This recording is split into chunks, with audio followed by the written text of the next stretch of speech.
Bien, seguimos en UPAO Noticias, son exactamente las 5 de la tarde con 15 minutos, siempre en vivo a través de Vivo UPAO Televisión, en esta edición de hoy, martes 15 de septiembre.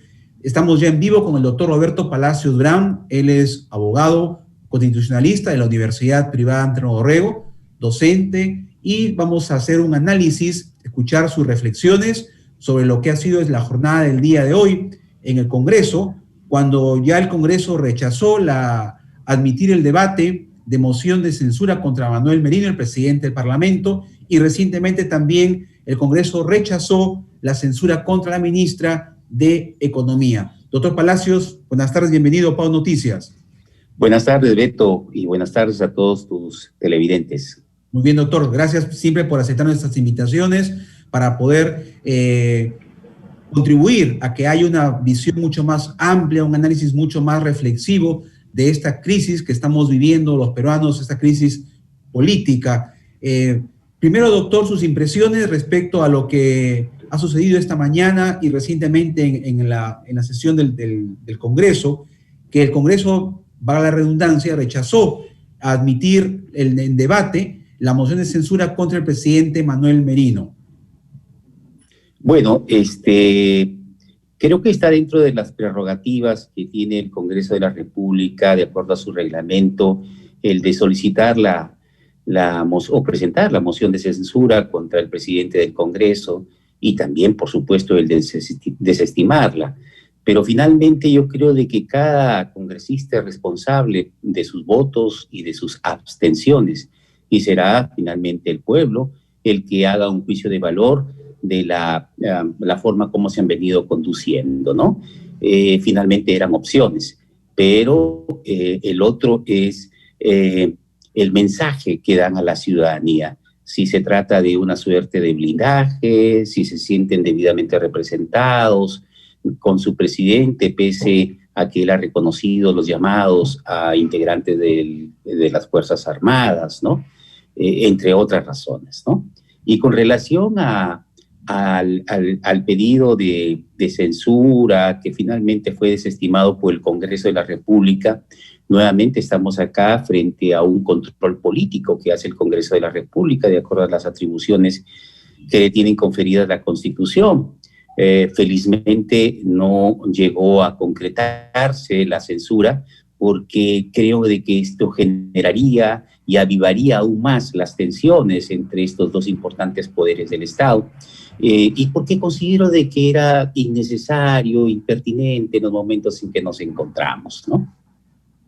Bien, doctor. Ahora vayamos a analizar lo que es la demanda competencial que ha presentado el Ejecutivo ante el Tribunal Constitucional para evitar la moción de vacancia del presidente de la República. Yo creo que es importante, Beto, si me permites, ponernos dentro del marco normativo, constitucional, ¿no es así? Ya habíamos dicho de que deberíamos prestarle interés al artículo 113 de la Constitución, que establece las causales de vacancia. Una de ellas es por la permanente incapacidad moral.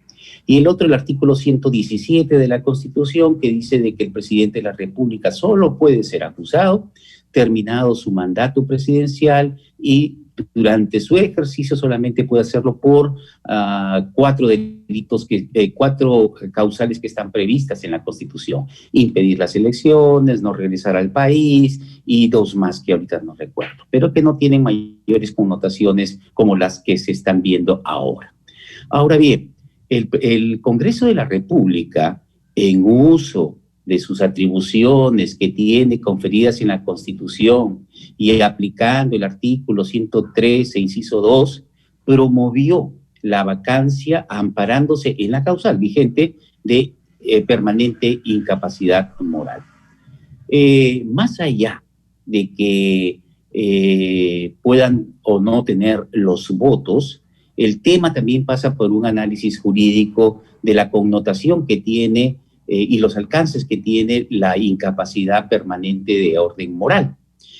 Entonces, lo que se ha generado es que el día viernes se ha citado el presidente de la República para que ejerza su derecho de defensa, que lo puede ser él o a través de su abogado, en este procedimiento constitucional de vacancia por incapacidad moral permanente. ¿Y por qué es que el Poder Ejecutivo, con el acuerdo del Consejo de Ministros, ha decidido promover la demanda de proceso competencial? Bueno, el proceso competencial, como es el habeas corpus, como es el habeas data, el amparo, la acción de inconstitucionalidad, son las denominadas acciones de garantía constitucional. ¿Y qué garantizan? Garantizan los derechos contenidos en la Constitución política, tanto los derechos humanos fundamentales, como se les denomina, como los derechos orgánicos que tienen que ver con competencias, organización de los poderes y órganos constitucionales autónomos. El proceso competencial en estricto se presenta cuando existe un conflicto de competencias entre la competencia de los poderes del Estado o de los órganos constitucionales autónomos o entre ellos, pero siempre tiene que darse ese conflicto entre poderes u órganos debidamente reconocidos en la Constitución.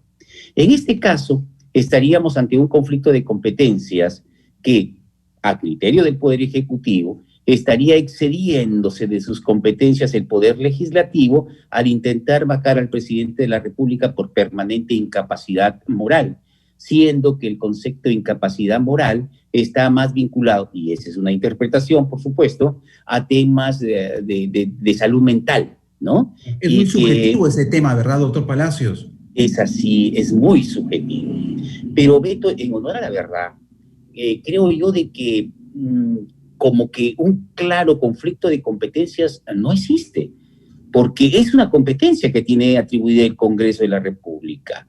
Ahora, darle contenido, darle el alcance, darle interpretación a qué se refiere incapacidad moral permanente, eso sí, podría ser modulado por el Tribunal Constitucional para dar los alcances de esta causal de permanente incapacidad moral. Recuérdese que en los casi 200 años de vida republicana que tiene el país, el término, la causal de vacancia por incapacidad permanente, está prevista desde la Constitución, si mal no recuerdo, de 1839. Y los únicos casos en los que se ha utilizado es en el caso de Ginsburg, en el caso del señor Fujimori, en el 2001, que es el más reciente, y en el caso del señor Kuczynski, que finalmente renunció. Es decir, estamos ante un instrumento que no ha sido repetidamente utilizado, como a veces se nos quiere dar a entender. Pero, en fin, creo yo de que esto sí debería ser modulado, interpretado, los alcances por parte del Tribunal Constitucional. Y más adelante, repensar en la necesidad de que se mantenga esta causal en el artículo 113 de la Constitución Política del Estado. Todo esto del proceso competencial, que por cierto debe ser calificado entre hoy y el día viernes, creo, debe ser admitido, ¿no?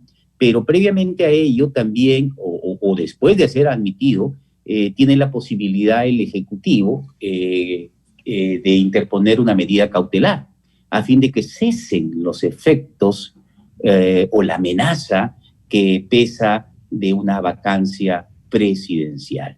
Finalmente, estamos en manos de uno de los órganos que tiene una especial relevancia en un Estado constitucional de derecho como es el Tribunal Constitucional, máximo intérprete de la Constitución, Beto.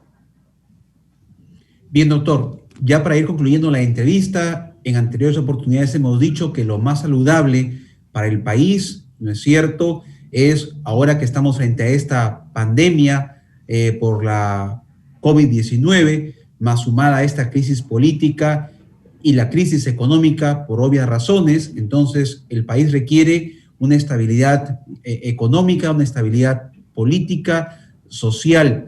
¿Qué es lo que por el bienestar del país, la salud del Perú, de nuestra patria, se requiere para que lograr este equilibrio que es tan importante, doctor Palacios, en estos momentos difíciles de emergencia, de pandemia que vive el país y el mundo, obviamente?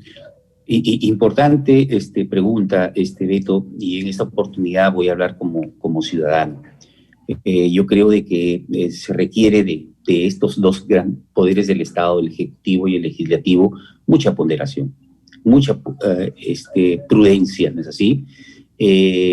No olvidemos que lo que hace el Congreso de la República es un juicio político y la figura o la institución presidencial puede verse seriamente afectada en este tipo de juicios políticos que lamentablemente no son objetivos y no suelen ser muy imparciales como se exigiría, ¿no es así? Entonces, lo que yo apelo sí es a prudencia, a que esto se resuelva a través del Poder Judicial o del Ministerio Público. Es más, el presidente de la República entiendo que ha declarado de que está dispuesto a declarar ante el Ministerio Público aún cuando no termine su mandato, lo cual me parece un gesto que debería ser reconocido y tomado en cuenta por parte del Ministerio Público.